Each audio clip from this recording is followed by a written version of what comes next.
Donc nous devons honorer le mariage par le fait que on doit écouter cette petite exhortation et nous passons à l'acte nuptial. Franchement, la danse du marié m'a fait beaucoup de joie. J'aurais bien voulu qu'il reprenne encore un peu. Moi j'ai un défaut, surtout que j'ai passé une genèse très timide et très froide. Les jours de mon mariage, j'avais du mal à toucher mon épouse pour qu'on danse. J'ai de pieds pesants. Clovis, s'il te plaît, une minute seulement.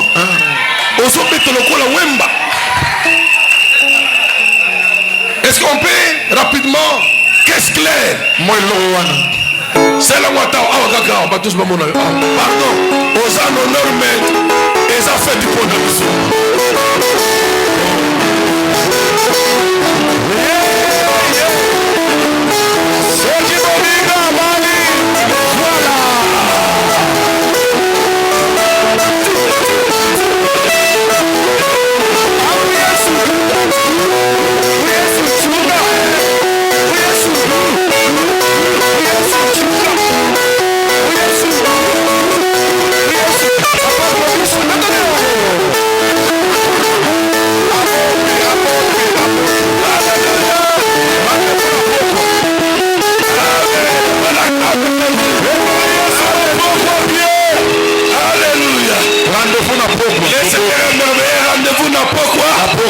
Il y aura des surprises.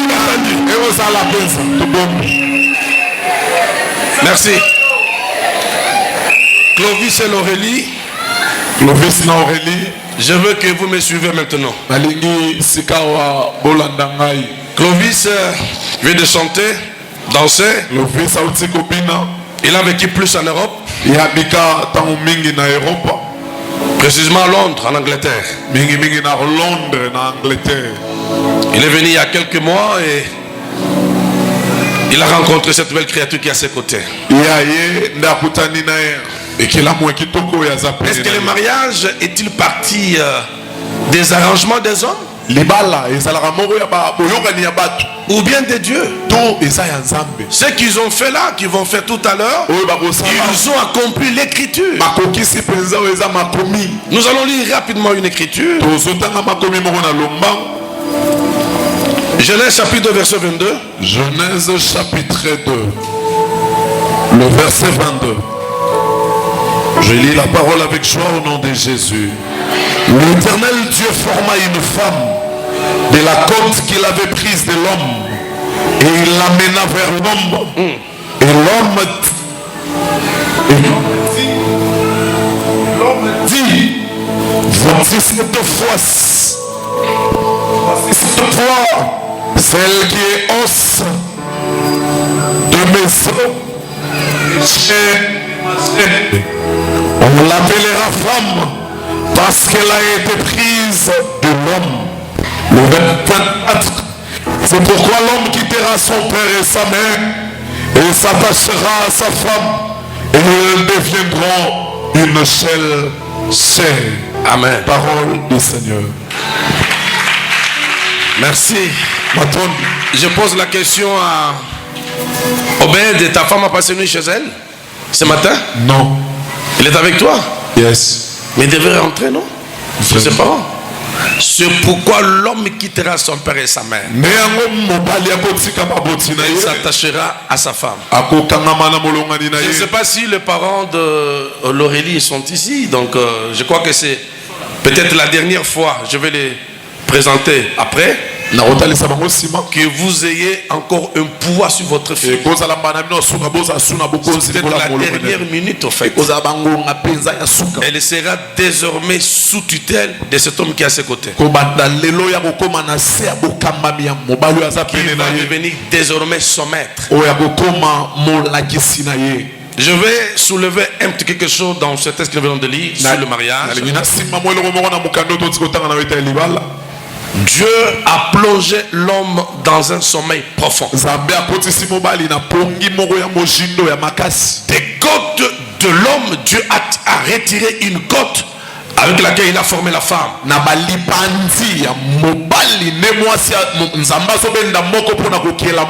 Mais Dieu est souverain, il pouvait tirer un os soit du côté pied, du côté droit, ou encore de la crâne, je ne sais pas de quelle partie du corps.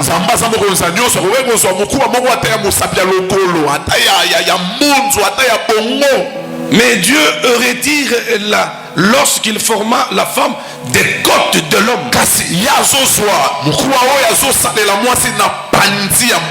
Je veux dire par là que le mariage n'est pas seulement ce que nous voyons, mais le mariage c'est une alliance, le mariage c'est un partenariat.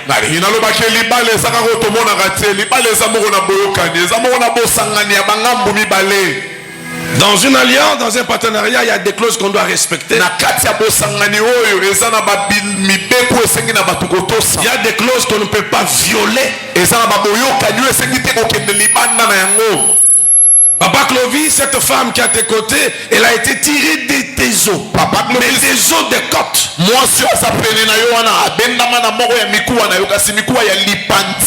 Tu ne dois pas la prendre comme une inférieure. C'est comme une partenaire pour toi.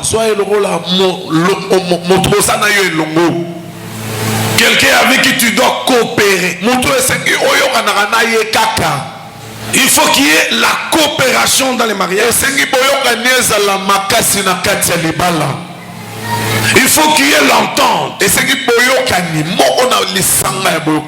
Tout à l'heure, tu vas la découvrir. Je t'ai posé la question, tu t'es promené beaucoup. En dehors de Londres où tu as habité longtemps, tu as circulé presque toute l'Europe. Il n'y avait pas de femmes. Voilà cette fois-ci l'os de tes os. Tu l'appelleras tout à l'heure du nom qui viendra de ton cœur. Adam a dit on l'appellera femme puisqu'elle a été tirée de mes corps. Obed, tu avais appelé ta femme quoi? Qui? Excusez-moi. La Bams de mon cœur. La femme? La Bams de mon cœur. Bams. La championne de toutes. Bams. Bagro mo pa bang sangai. Azo bang sa père nae. Et puis, il avait l'air serré ces jours-là. Quand on appelait ce micro, Bams. J'ai dit, mais dans le dictionnaire, pas Bang Sanga. Donc, tout à l'heure aussi, Clovis va nous dire de quel nom il appellera sa femme. Je suis sur le fait que la femme n'a pas été tirée de la crâne, du pied ou je ne sais de quel côté, mais des côtes de l'homme. Moi, si je suis na mbunzote, na bongote, na lokolote kasi, na collaboratrice. Collaboratrice. Beaucoup de petites choses de valeur que j'ai, c'est mon épouse qui garde ça. Il y a une mallette, même si aujourd'hui ça barde dans les quartiers, elle peut tout laisser, mais elle prendrait cette mallette et elle sortira avec ça. Oui, c'est là où il y a tous mes effets académiques et tous les documents de valeur. Car je sais qu'elle ne peut pas me trahir. Clovis ne comptait jamais l'argent dans la toilette.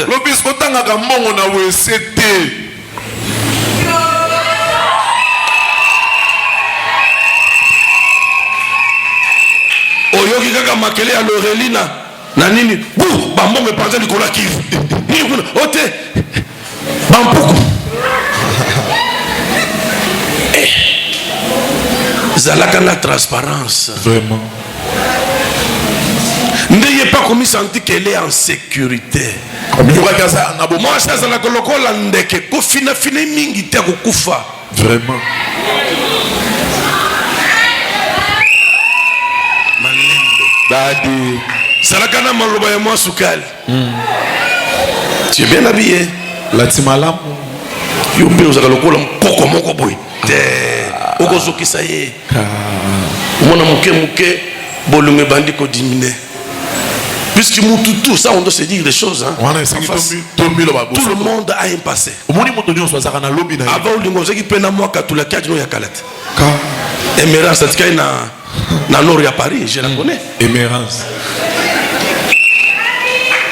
Même Yépé.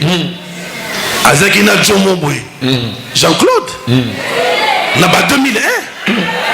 Mais le solo est ici là. Ici là. Donc il ne faut pas que quand il y a un problème, au bandit qu'on rappelle mon ninga passé là.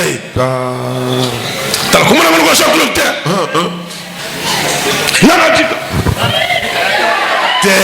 Wana na boyi. Qui dit kana yokuna. Awa oza mobali nae. Vraiment. C'est ça le problème.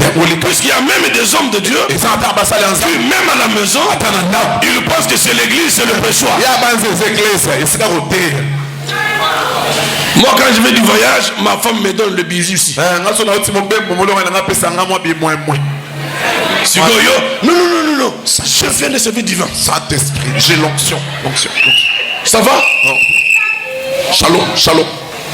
Shalom, maman ya wenzu to moi sina. Jésus-Christ. Donc il faudrait qu'on trouve dans le foyer l'ambiance. Mon balisala flexible. Pour y remonter une autre façon de dire, moi mbila moko ya nenga mikilia. Moi ba mbila mo boyer moko sekeri moko che face. Malem. Face na yo kuna. Bozana ye zala flexible. L'homme aimait vos femmes. Aimer, je l'ai dit l'autre fois, c'est chercher le bonheur de l'autre. Aimer, c'est protéger. Chérie, mais tu sais que je n'ai plus de pampers. Je n'ai plus mes linges intimes. Ah bon,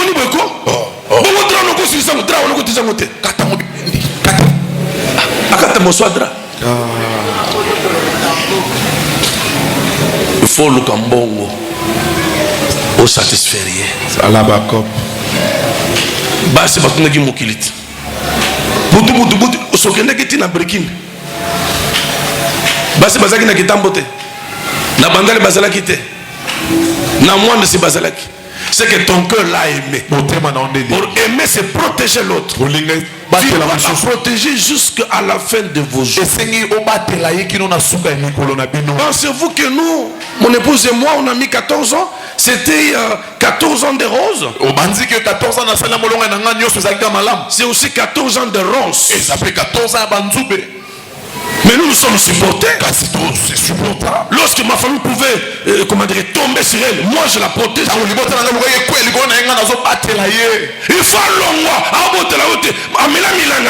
je la protège. C'est pourquoi tu me dois beaucoup de reconnaissance, maman. Alléluia. Maman marraine. Est-ce que vous mettez ma peau bien?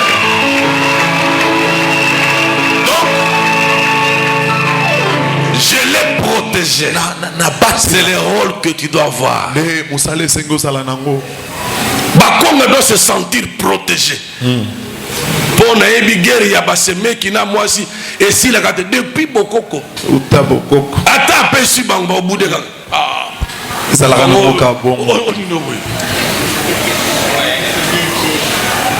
Des fois oui bachele qui ya damang. Non, attendez, je fais une cuisine pour vous. Non, Yagolia. Non, Oliango. Tu te vas dans la Bon, et le marketing à chambre, c'est Meki. L'Aurélie, Malembe. Omoninga.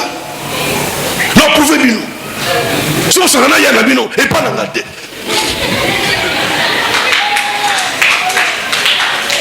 Canalise. Basse mec qui ne basala que liba la paysala.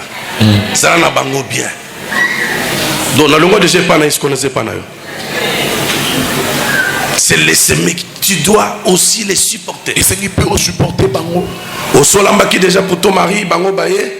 Tu sens que balété. Faites quelque chose. Lambela bango. Ce qui faut faire créer à moi l'os puisque moi ça crée. Une bonne femme est celle qui crée. Moi c'est la solution à mon tour. Faut créer. Lui peut se réveiller très tard. C'est comme hier, je l'ai demandé à manger à minuit. Alors que nazo boudé mazo ça n'est qu'à caso boudé la caca au sala caca. Au fond il vend qui a au sengité sur comme minuit muninga ningala au kosala caca. Et sengi error. Voilà nazo barrière mais n'avec un moteur à kosala. À mataki. Paye à sali. À sali. Ya moto. C'est ça la femme. De moi si on. Exactement. Quand on est dans le bien, on a qu'au salate.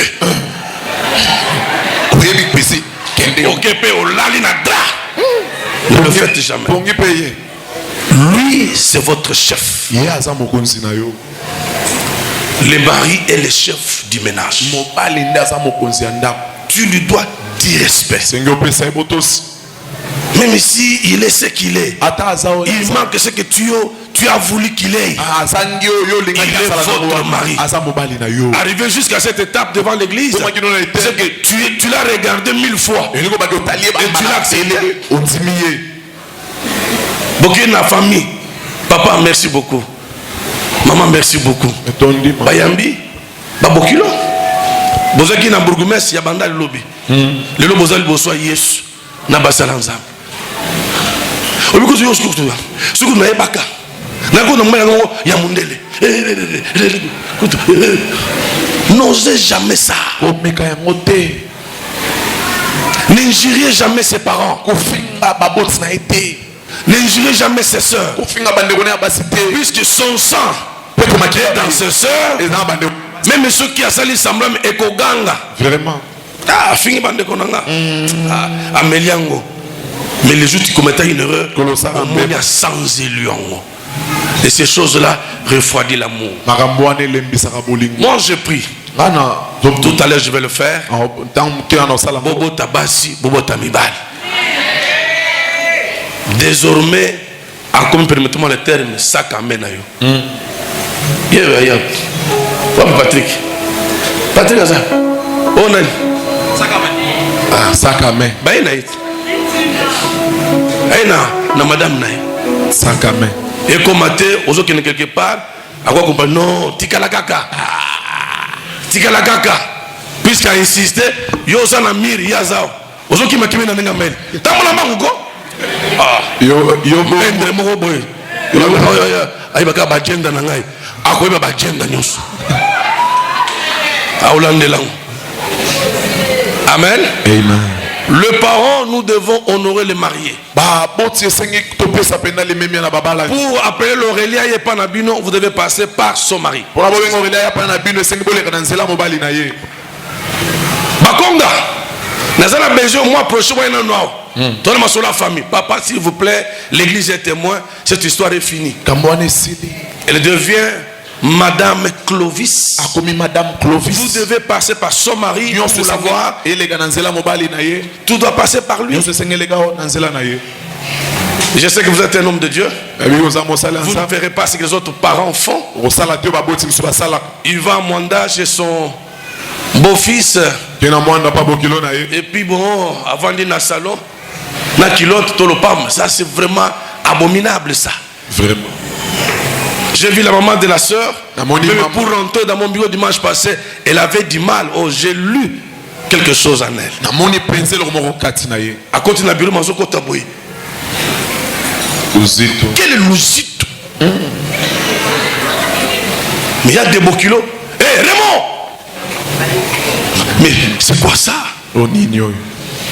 Oh, non. J'ai posé la question ici à un parent. Il voulait commencer à parloter. Non, tout n'est pas dit. Il y a des choses qui doivent se limiter entre les deux. Même si le mari a une faute, papa Zobenga Mobali a moi en deux. Benga c'est mieux. Tala, je suis comme les billets. Non, ça, papa, ne le faites pas. Quel est ce parent qui peut être content d'avoir entouré les enfants autour de lui sans mariage?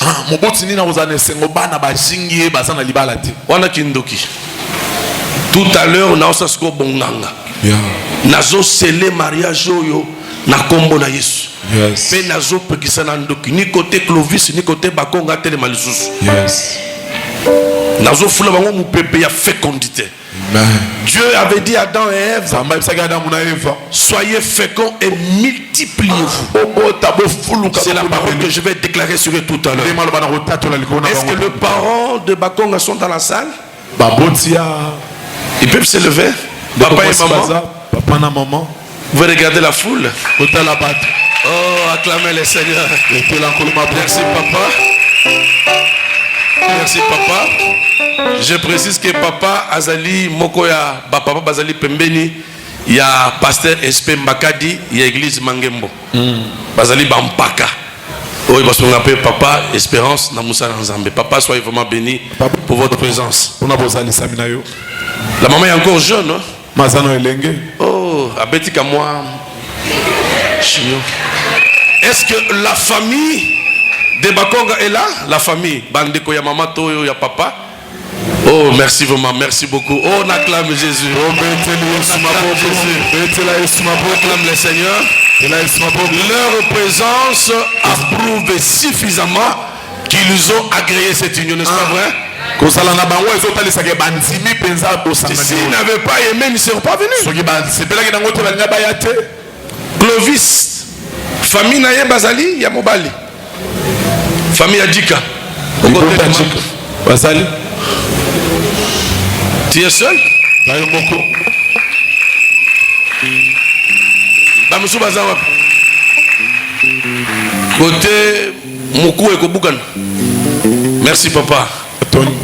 Maintenant que nous constatons que tout est bon, cependant les mariés vont se lever.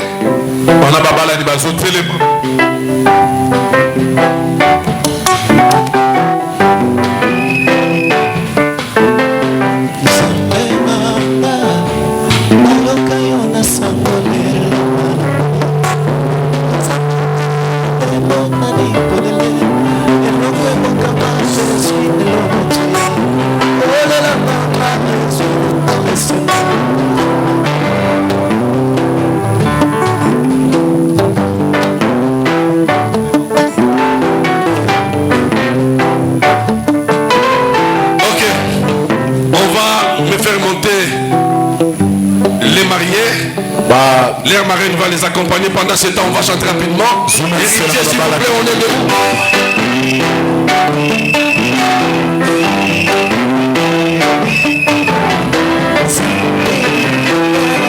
Stoka milolo esimi. Soki moyino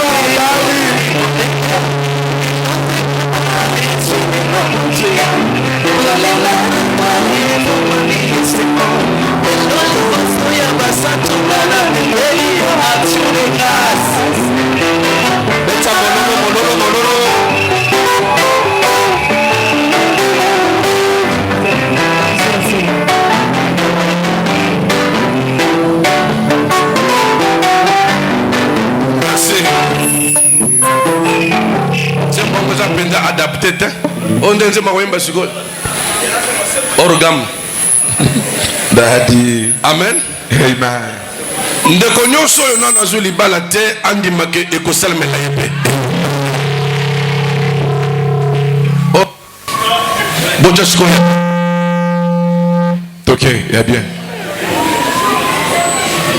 Papa Clovis, montez mes obètes. Ok, s'il vous plaît, musiciens, je vais passer à l'acte nuptial. C'est-à-dire, je vais venir les marier pour les soumettre sous l'influence du Créateur, qui est l'initiateur du mariage. Marraine va aider sa filleule à s'agenouiller. Maman Marraine a Papa Clovis, tu vas t'agenouiller aussi.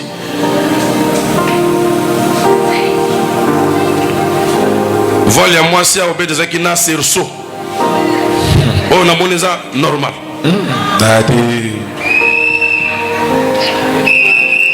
Ils vont se tenir dans le main.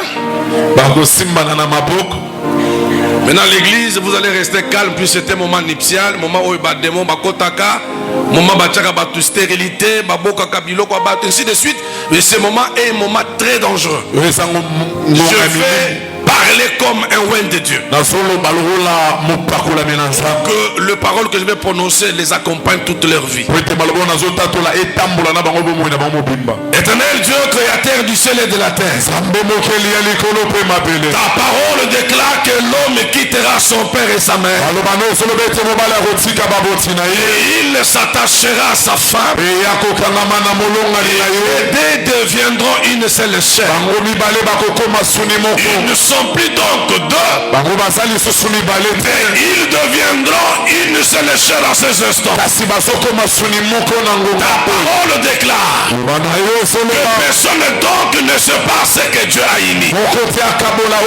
À ma qualité de ton serviteur, je déclare unique Clovis et Bazonga. Je déclare Marie et femme.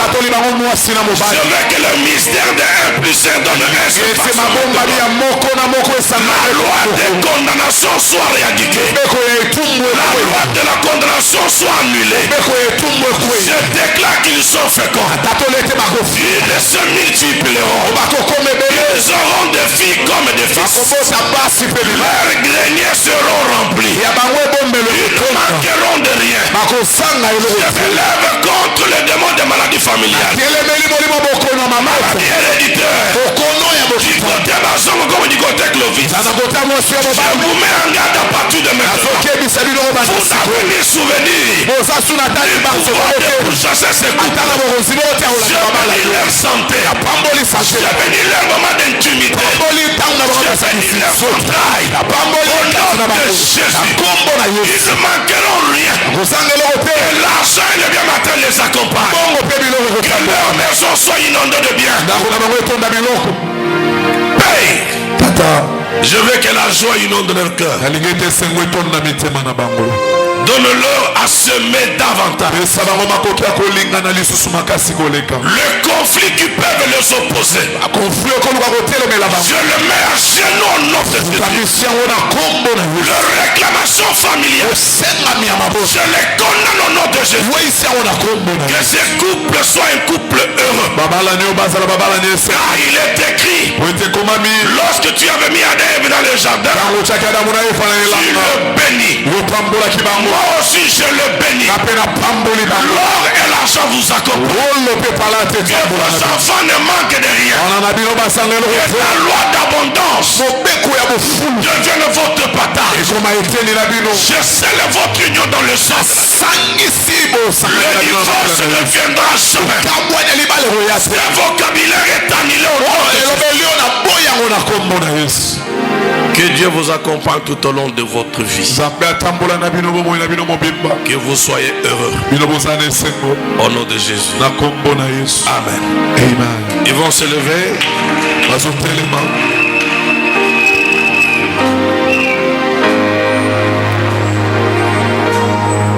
Nous allons demander à Papa Clovis de découvrir son épouse en ôtant le voile.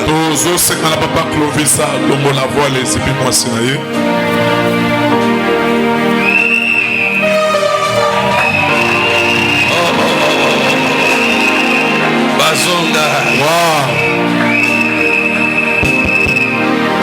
Ça c'est Ève dans le jardin. Elle ressemble à Ève. Bon, nous ne savons pas l'expression du cœur. Clovis, moi à Londres et pas Bazonga. On va lui donner le micro. Azolo bela moi cinéma loba. Oh là là. Bon mon production a suivi. Oh là là. Il y a quoi attaquer Moutou. Sentime critique. Sentime. C'est mon cœur. C'est ma femme, je l'aime beaucoup. Parce que je les vois qu'elle est belle parmi toutes les femmes. Il est encore belle, mais il est joli. Il est pas chocolat. Il est frappé chocolat. Je l'aime beaucoup. En tout cas, vraiment, je suis très assagi. Amen. Amen. Est-ce qu'on peut acclamer Jésus? Alors, elle est belle parmi toutes les femmes. Oui. Choco. Choco. Ah, c'est ce qu'elle a dit? Oui. Choco. Ah. Elle est choco. Wow. Choco. Bazonga, tu as la parole? Loba même na langue yamboka. Ok. Elle a formulé un chant pour son homme. Hein? Belela nani mosusue na luka esika nini ye Yesu yo ozali Nzambe oza malamu oza bolingo oza monene nakumisa nani mosusue na luka yo bisika wapi Yesu yo ozali Nzambe olongola soni ya libota mopesi na pema mopesi makasi Yesu yo ozali enda ya baba ende ya baba Yesu yo oza malamu Yesu yo oza monene Yesu yo tonda na nyonso oyo oza malamu oyo oza bikamwa olongola pasi na ngai olongola soni ozali Nzambe oza monene olotonda na nyonso baluka yo na ndako nini na kati loyembo pour tout du temps on acclame le Seigneur. Ok, il va encore parler à son époux. Merci Papa Clovis. Merci na nyonso oyo kordenga na vie na yo napesi yo lisusu merci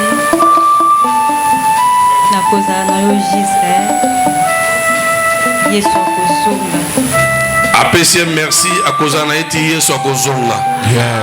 Vous savez, il y a des femmes quelqu'un m'a fait rire il me dit que la femme de Mobutu, comment elle s'appelle encore? Bobila Ndao. Vous voyez avec tout ce qu'ils avaient?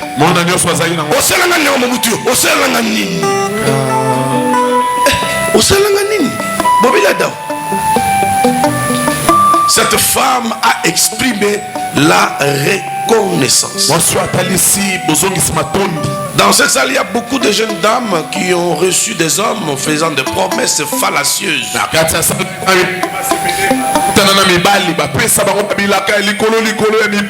Des promesses qui ont avorté. Mais elle reconnaît que cette promesse qui a été faite à elle vient d'être concrétisée. J'aime une chose dans ce dire, elle a dit merci papa. Elle appelle son époux papa. C'est le respect le plus extrême. Donc si je vais encore dans un sens affectueux, c'est qu'elle appellerait son mari Papa Net. Papa Net. Papa Net. Papa Net. C'est au-delà de papa. C'est-à-dire avec Papouche. Est-ce qu'on peut acclamer Jésus? Alléluia. Ok. Papa Clovis, tu peux donner les accolades à ton époux, puisque maintenant je vous permets devant l'église de vous donner les accolades. Hein? Moi.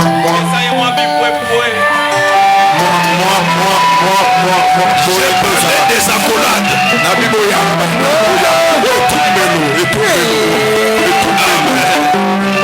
Maintenant, ils vont regarder l'église. Avant cela. Mais on va encore demander à Papa Clovis de danser encore. Papa Clovis, Daddy, est-ce qu'on va mettre ma boque bien à Milolo? Je voulais essayer pour voir si vous allez aimer. Papa Clovis, sois là qui s'adapte, dis-moi papa. Je voulais désormais, d'une manière officielle, vous présenter, s'il vous plaît, mes amis. Je vous présente d'une manière officielle les couples Clovis. Si vous les avez connus sous contexte de fiancés, je vous déclare au nom de la communauté ACK Et au nom du pasteur Nzita Patrick, il y a pasteur Patrick Nzita qui est le pasteur responsable de la Sekamwanda, pasteur responsable de la qui a eu le temps de les encadrer. Et à mon nom propre, je déclare que Clovis et Bazonga sont mari et femme. Toutes mes félicitations. Soyez bénis, Clovis. Tu avais promis, tu as honoré. Que le Seigneur vous accompagne. Ma fille, soyez aussi bénie pour votre soumission. Maman marraine, soyez aussi bénie pour votre encadrement. Voilà.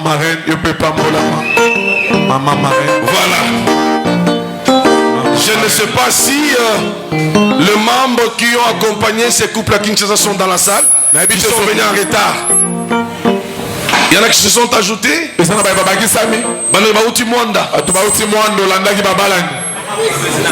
Bazali Banda. Fils, il est où? Maman Boko Telema. Maman vice-président. J'ai vu aussi un jeune homme là.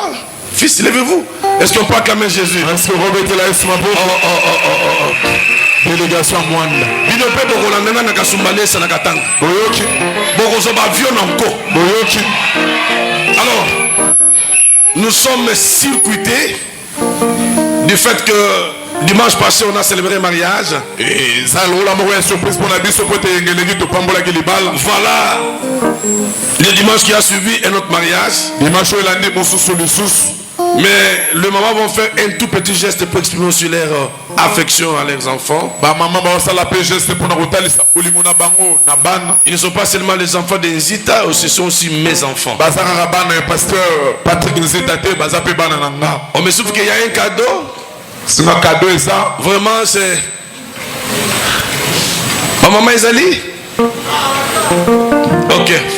On les attend rapidement avant de lâcher le micro pour d'autres communiquer.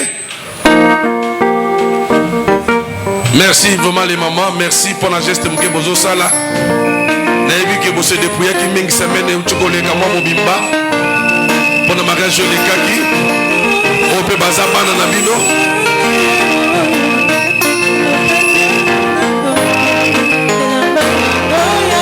Oh merci ma maman, merci vraiment. Bazo déposant on a du bosso dans ma femme pour la vie de vraiment. Merci mille, merci mille. Y'a mamie, maman Cécile, maman Solange, Yahvé. Soyez bénis, soyez bénis. Merci beaucoup. Merci. Tout encore. Okolambela, papa Clovis, moi Foufou et John. Je vais demander au mari de se mettre un tout petit peu là. Bazongi, avec l'air marraine. Merci. Oh, y'a Bazonga.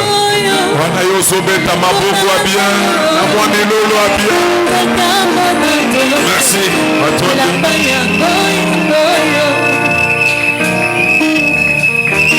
Écoutez, nous allons terminer, mais les maris doivent d'abord se mettre.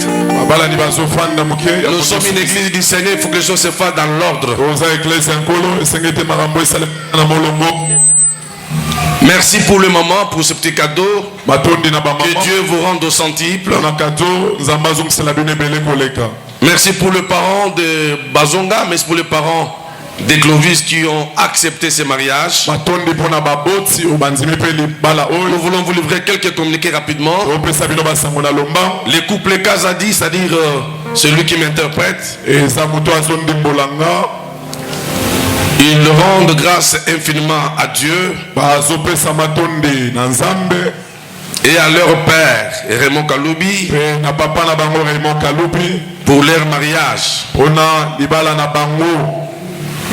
Ils insistent une fois de plus, merci Daddy. Tu peux le dire toi-même, il fallait écrire. Donc, Obed remercie le Seigneur pour son mariage. Sois sage mon fils. Yes, papa. Continue à m'honorer. Yes. Continue à aimer ta femme. S'il y a un différent, lisez la Bible. Yes. S'il y a un différent, venez me voir. Yes, papa. Soyez bénis. Je pense que je suis fiancé. Il y a un bureau. Je regarde na sabanzeta manga, na sabanzete, ba sabanzete. Souka komi ko boaka soy nini ote michop. Il faut qu'on fasse les choses correctement. Michop il y a 9 mois ezalaka. Yango pesa ka so ti e ko bimagaka. Nini ote michop e ka kebele siko esali songe. Moi na paye monter la beaucoup moi na miyoyi baso ezo tanga tanga. Tout ça na makambo na molongo. Amen amen. Frère Clovis malgré ba cadence ne je le système il y a ba kapala kuba suki kapala kuba mais à honorer moi si na ye. Obi ke nga penda bonoko na ngate. Na za kilo trop. Ameka trop mais na ko gagate. Pour ça que ça le sous-soir. Namoni marina sili kelinga. Ani komini nyongo. Et komini. Amen amen. C'est une fête pour nous, vous savez. Fête pour Nabiso.